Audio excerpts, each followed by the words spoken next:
SC ST కేసుల్లో అలసత్వం వహిస్తే సహించం. రాష్ట్ర SC ST commission chairman Bakki Venkataiah SC ఎస్టీలపై తప్పుడు కేసులు నమోదు చేయడం తగదని, ఎస్సీ ఎస్టీల కేసుల్లో అలసత్వం వహిస్తే చర్యలు తీసుకుంటామని రాష్ట్ర ఎస్సీ ఎస్టీ కమిషన్ బక్కి వెంకటయ్య అధికారులకు సూచించారు.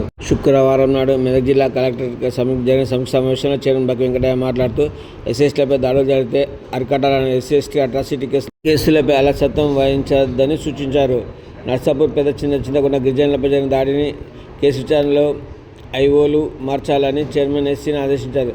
జిల్లా కేంద్ర అంబేద్కర్ భవన్ మార్చి 26 వరకు స్థలాన్ని కేటాయించి భవన నిర్మాణం ప్రారంభించిన ఆర్డీఓని ఆదేశించారు. అయల్గన్పూర్ తదితర గ్రామాల్లో నెలకొన్న భూమి సమస్యలు 45 రోజుల్లో పరిష్కరించాలని ఆదేశించారు. నర్సాపూర్ మండలం మమతాబాద్లో గిరిజన ఆశ్రమ పాఠశాలను తనిఖీ చేసి వసతులపై, నాణ్యమైన భోజనంపై ఎస్ఎస్టీ కమిషన్కు నివేదిక సమర్పించాలని ట్రైబల్ వెల్ఫేర్ అధికారిని ఆదేశించారు. బాధితులపై నష్ట పరిహారం అందించడం నిర్లక్ష్యాన్ని వినాడాలన్నారు. ఎస్సీ ఎస్టీ బాధితులకు ప్రారంభం కింద డబుల్ బెడ్రూమ్లు కేటాయించాలని చైర్మన్ ఆదేశించారు.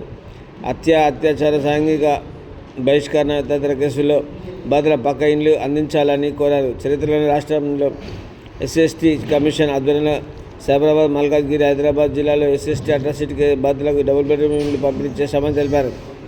వివిధ శాఖలు అమలు చేస్తున్న పథకాలపై సమీక్ష నిర్వహించారు. మెదక్పట్నంలోని ఎస్సీ కార్ప్ నూతన దుకాణాల సముదాయం తక్షణమే నిర్మాణాలను ప్రారంభించాలని ఆదేశించారు. ఈ సమావేశంలో ఎస్ఎస్టీ కమిషన్ సభ్యులు రాంబాబు నాయక్, జిల్లా అడిషనల్ కలెక్టర్ నాగేష్, జిల్లా ఎస్పీ శ్రీనివాసరావు, షెడ్యూల్ కులాల అభివృద్ధి అధికారి విజయలక్ష్మి, గిరిజనాభివృద్ధి అధికారి నీలిమ, ట్రైన్ అధికారి సింధు, డిబిఎఫ్ జాతీయ కార్యదర్శి శంకర్, దళిత బహుజన సంఘ నాయకులు, డివిఎం సభ్యులు తదితరులు పాల్గొన్నారు.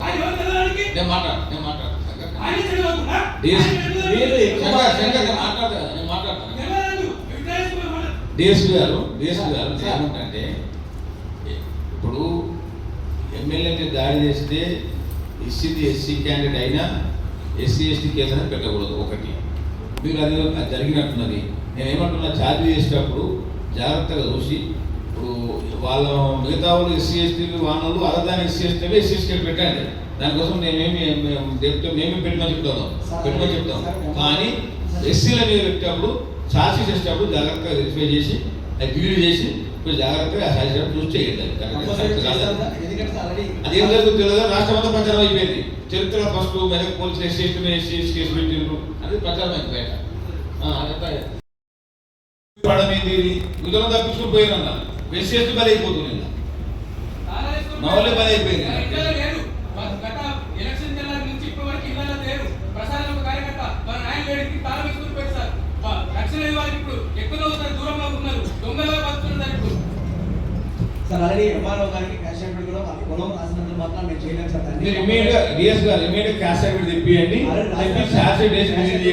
ఒకటి వాళ్ళకు కూడా వాళ్ళు జైల్లో ఉన్నారు, వాళ్ళ కుటుంబ సభ్యులు ఇబ్బంది పడుతున్నారు. కొంచెం పోలీస్ పికెటింగ్ ఏర్పాటు చేసి వాళ్ళకు రక్షణ కల్పించండి, వాళ్ళ ధైర్యం కల్పించి ఊళ్ళో అందరూ కూడా స్వేచ్ఛగా బతికే విధంగా వాతావరణం కల్పించండి. అది బాధ్యత.